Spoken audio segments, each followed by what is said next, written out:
गुरु प्यारी सात संगत जी, आप सभी को राधा स्वामी जी। सात संगत जी एक सत्संगी पति पत्नी थे। उनके कोई भी औलाद नहीं थी। वे भजन सिमरन भी बहुत करते थे और सत्संग घर भी जाया करते थे। जब वे सत्संग में जाते थे तो थोड़ी बहुत गुरु घर में भी सेवा कर लेते थे। एक दिन सेवा करते करते उस औरत से वहाँ की एक जत्थेदारनी बीवी पूछती है कि बीवी, आपके कितने बच्चे हैं? तो उस औरत की आंखों से आंसू आ जाते हैं। तो जत्थेदारनी समझ जाती है और बोलती है, बहन जी आप रोइए मत, बाबा जी हैं ना, वे बहुत दयालु हैं, वे सबकी सुनते हैं, आपकी भी ज़रूर सुनेंगे, आपकी खाली झोली भी एक दिन वह ज़रूर भरेंगे। वह कहती है तो सामने से बीवी कहती है, हमारी शादी को 20 साल बीत गए हैं लेकिन हमारा अभी तक भी कोई बच्चा नहीं है। वहाँ का जो सत्संग घर था वहाँ पर हर रोज़ सुबह 6 से 8 बजे तक सेवा चलती थी। तो वह जत्थेदारनी कहती है, आप दोनों पति पत्नी सुबह सत्संग घर में सेवा करने ज़रूर जाया करें तो बाबा जी आपकी ज़रूर सुनेंगे। वह दोनों पति पत्नी गुरु घर में रोज़ सेवा पर आने लग जाते हैं और वह बहुत मन लगाकर भी सेवा करते हैं। तो वह कहते हैं, हम 4-5 साल से गुरु घर में सेवा कर रहे हैं पर हमारी औलाद अभी तक नहीं हुई। पता नहीं हमारे साथ ऐसा क्यों हो रहा है। हमने तो सुना है कि गुरु घर में जो सेवा करता है बाबा जी उसकी सारी मुरादें पूरी कर देते हैं।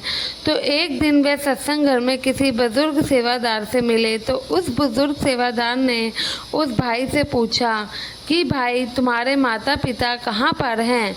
तो उस सेवादार ने कहा कि हमारी माता जी तो गुज़र गई हैं और पिताजी हैं। तो सेवादार ने फिर से पूछा, पिताजी कहाँ हैं? तो उस सेवादार ने अपना सर नीचे कर लिया। तो वह बुजुर्ग सेवादार समझ गए कि उसकी आंखें क्या कह रही हैं, क्योंकि उन लोगों ने अपने पिता को वृद्ध आश्रम में छोड़ा हुआ था। बुजुर्ग सेवादार उनकी बात समझ जाते हैं और कहते हैं, आपने अपने पिताजी की सेवा नहीं करी। तो उन्होंने कहा, पहले तुम अपने घर जाकर अपने बुजुर्गों की सेवा करो, फिर देखो तुम्हारे घर में किसी भी चीज़ की कोई कमी नहीं रहेगी। अगले दिन वह दोनों हस्बैंड वाइफ अपने पिताजी को वृद्ध आश्रम से वापस लेकर आते हैं और उनका बेटा उन्हें नहलाता है, अच्छे अच्छे कपड़े डालता है और बुजुर्ग पिता की आंखों से इतने में पानी निकलता ही जा रहा था। बहू ने उनको गरम गरम रोटी भी बनाकर दी। वह सोच रहे थे मन ही मन, इतने सालों के बाद मेरे बच्चों को अचानक से मेरी याद कहाँ से आ गई। जब उन्होंने बुजुर्ग पिता को खाना खिलाया तो उन्होंने बहू बेटे को खूब आशीर्वाद दिया कि दूधो नहाओ पूतो फलो। वह जब भी उनको खाना खिलाते तो बुजुर्ग पिता उनको दोनों हाथों से आशीर्वाद देते।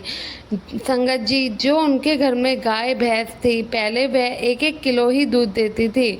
अब उनके पिताजी जब से आए थे अब वह इतना दूध देने लग गई जैसे ताजी सुई भैंस दूध देती है। उनका घर दूध घी से भर गया। पिता की सेवा करने से उन लोगों को जो आशीर्वाद मिला, तो 1 साल के बाद उनके जुड़वा बच्चे हुए, एक बेटा और एक बेटी। लोगों का घर खुशियों से भर गया। साथ संगत जी, यह है बड़ों की सेवा का फल। बाबा जी यही कहते हैं, गुरु घर की सेवा तो बाद में ही किया करें। पहले जो बड़े बुजुर्ग आपके घर में बैठे हैं उनकी सेवा करें, उनको किसी चीज़ के लिए परेशानी ना दें, क्योंकि जो आशीर्वाद वह देते हैं वह हमारे कई कर्म काट देते हैं। उनको किसी चीज़ के लिए दुख मत दो, जितना हो सके उनकी सेवा करें। बाबा जी यही कहते हैं कि सेवा की शुरुआत तो हमें अपने घर से ही करनी चाहिए। साथ संगत जी, एक बुजुर्ग पिता के आशीर्वाद से उनका घर खुशियों से भर गया और उनको किसी भी चीज़ की कमी ना रही।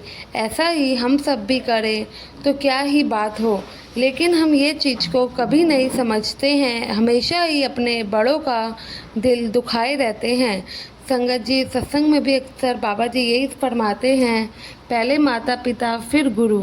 अगर हम माता पिता को नहीं पूछेंगे तो फिर गुरु की भक्ति करने का भी हमें कोई लाभ नहीं मिलता है। अगर हम इसी चीज़ को समझ लें, चाहे हमारे साथ कोई जैसा भी करे, लेकिन हमें अपने कर्मों को काटना है, हमें नहीं बदलना है। क्योंकि किसी को देख के हम बदलेंगे तो हमारे कर्म ही बनेंगे। यह चीज़ हम हर बार सत्संग में सुन के आते हैं, समझ के आते हैं, लेकिन ना जाने घर आकर ही क्यों भूल बैठते हैं। आशा है आज की ये ताकि आप लोगों को ज़रूर पसंद आई होगी। संगत के अपने इस चैनल को सब्सक्राइब अवश्य करें जी। गुरु प्यारी साध संगत जी, राधा स्वामी जी।